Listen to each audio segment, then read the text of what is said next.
വർഷങ്ങൾക്ക് മുൻപ് നാം വിധിയുമായൊരു സമാഗമം നിശ്ചയിച്ചിരുന്നു. അത് നിറവേറ്റുവാനുള്ള സമയം ഇതാ സംജാതമായിരിക്കുന്നു. പൂർണ്ണമായിട്ടല്ല എങ്കിലും ഒരു പരിധി വരെ. ഇന്ന് പാതിരാമണി മുഴങ്ങുമ്പോൾ ലോകം നിദ്രയിൽ മുഴുകിയിരിക്കെ ഇന്ത്യ പുതുസ്വാതന്ത്ര്യത്തിലേക്കും ജീവിതത്തിലേക്കും ഉണർന്നെഴുന്നേൽക്കുകയാണ്. 1947 ആഗസ്റ്റ് മാസം 14 അർദ്ധരാത്രിയിൽ ദില്ലിയിലെ ചെങ്കോട്ടയിൽ ഇന്ത്യൻ സ്വാതന്ത്ര്യത്തിന്റെയും ദേശീയതയുടെയും അഭിമാന ചിഹ്നമായ ത്രിവർണ്ണ പതാക വാനിലേക്ക് ഉയർത്തിക്കൊണ്ട് ഇന്ത്യയുടെ പ്രഥമ പ്രധാനമന്ത്രിയായ പണ്ഡിറ്റ് ജവഹർലാൽ നെഹ്റു നടത്തിയ പ്രസംഗത്തിലെ വരികളാണിവ. ബ്രിട്ടീഷ് ആധിപത്യത്തിന്റെ കാൽച്ചങ്ങലകളെ വലിച്ചെറിഞ്ഞുകൊണ്ട് സ്വാതന്ത്ര്യത്തിന്റെയും ജനാധിപത്യത്തിന്റെയും സ്വയം ഭരണത്തിലേക്ക് ഒരു രാഷ്ട്രം ഒന്നടങ്കം പ്രവേശിച്ച മഹത്തായ ദിനമാണ് ആഗസ്റ്റ് 15. ഇന്ന് സ്വാതന്ത്ര്യം നേടി 8 പതിറ്റാണ്ടോടടുക്കുന്ന സമകാലിക ഇന്ത്യയിൽ സ്വാതന്ത്ര്യ സമരത്തിന് പ്രസക്തി ഏറെയാണ് എന്ന് ഞാൻ കരുതുന്നു. ബഹുമാന്യരായ ഗുരുജനങ്ങളെ, സഹോദരന്മാരെ, പ്രിയ കൂട്ടുകാരെ, ആയിരക്കണക്കിന് ധീരദേശാഭിമാനികളുടെ ത്യാഗോജ്വലമായ പോരാട്ടങ്ങളുടെയും സഹന സമരങ്ങളുടെയും തുടർച്ചയായാണ് നമ്മുടെ രാജ്യം സ്വതന്ത്രമായത്. മതവും ജാതിയും വേഷങ്ങളും ഭാഷയും എല്ലാം വ്യത്യസ്തങ്ങളാണെങ്കിലും ഭാരതീയൻ എന്ന ഏക സങ്കല്പത്തിൽ ഈ രാജ്യത്തിലെ മുഴുവൻ ജനങ്ങളും ഒന്നായത് നമ്മുടെ സ്വാതന്ത്ര്യ സമരങ്ങളിലായിരുന്നു. വിവിധ വർണ്ണങ്ങളിലുള്ള പുഷ്പങ്ങൾ കോർത്ത മാല പോലെ നാനാത്വത്തിലേകത്വം എന്ന ആശയം, ദേശീയ ബോധം നമ്മെ ചേർത്തു നിർത്തുന്നു.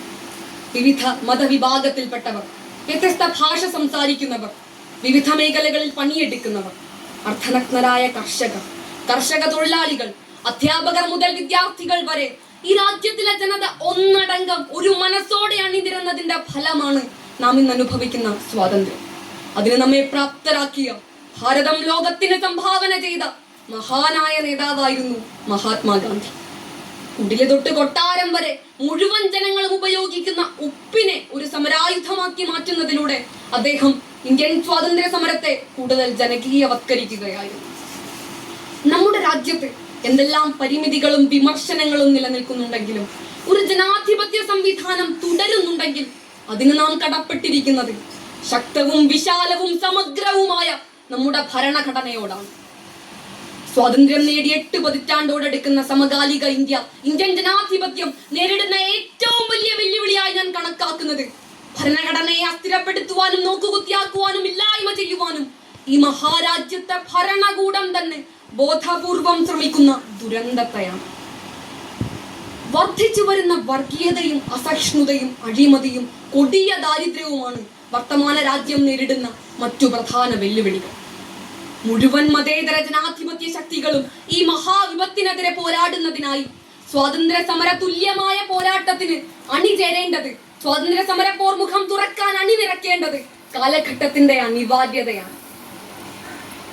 1947 ഇന്ത്യക്ക് സ്വാതന്ത്ര്യം ലഭിക്കുമ്പോൾ ഓരോ ഭാരതീയനും സ്വാതന്ത്ര്യ പുലരിയെ വരവേൽക്കുമ്പോൾ ആ സുന്ദര നിമിഷത്തിന് സാക്ഷ്യം വഹിക്കാൻ അർദ്ധനഗ്നനായ വന്ധ്യ വയോധികൻ മഹാത്മാവ് എന്നവിടെ ഉണ്ടായിരുന്നില്ല.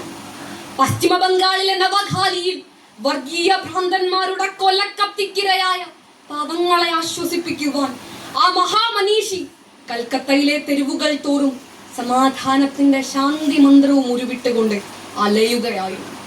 രാജ്യത്തിന്റെ വിഭജന കാലത്ത് തുടങ്ങിയ വർഗീയ സംഘടനകൾ ഇന്ന് ഈ 21ാം നൂറ്റാണ്ടിലും ശക്തിയാർജിച്ച് തുടരുന്നു എന്നത് നമ്മുടെ രാജ്യം നേരിടുന്ന ഏറ്റവും വലിയ വെല്ലുവിളി തന്നെയാണ്.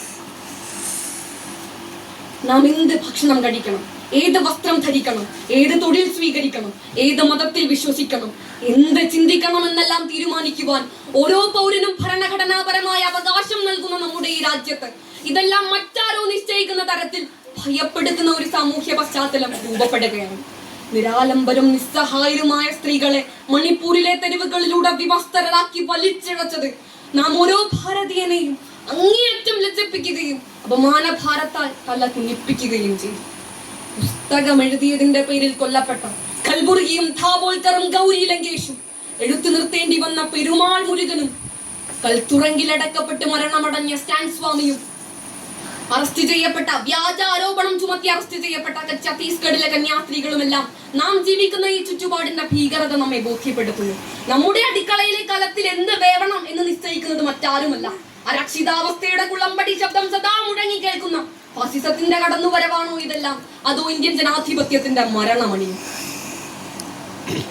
ഭരണഘടന അനുശാസിക്കുന്ന മതസ്വാതന്ത്ര്യവും ആവിഷ്കാര സ്വാതന്ത്ര്യവും അഭിപ്രായ സ്വാതന്ത്ര്യവും മൂല്യങ്ങളും ഉയർത്തിപ്പിടിച്ചുകൊണ്ട് ഒരു ജനാധിപത്യ സ്വതന്ത്ര മതേതര ഇന്ത്യയെ നിലനിർത്തുവാൻ ഉള്ള പോരാട്ടത്തിൽ അണിചേരാൻ സ്വാതന്ത്ര്യദിന ചിന്തകൾ പ്രേരകമാകട്ടെ എന്ന് ആശംസിച്ചുകൊണ്ട് സ്വാതന്ത്ര്യദിന ആശംസകൾ നേർന്നുകൊണ്ട് നിർത്തുന്നു. നന്ദി, നമസ്കാരം, ജയ് ഹിന്ദ്.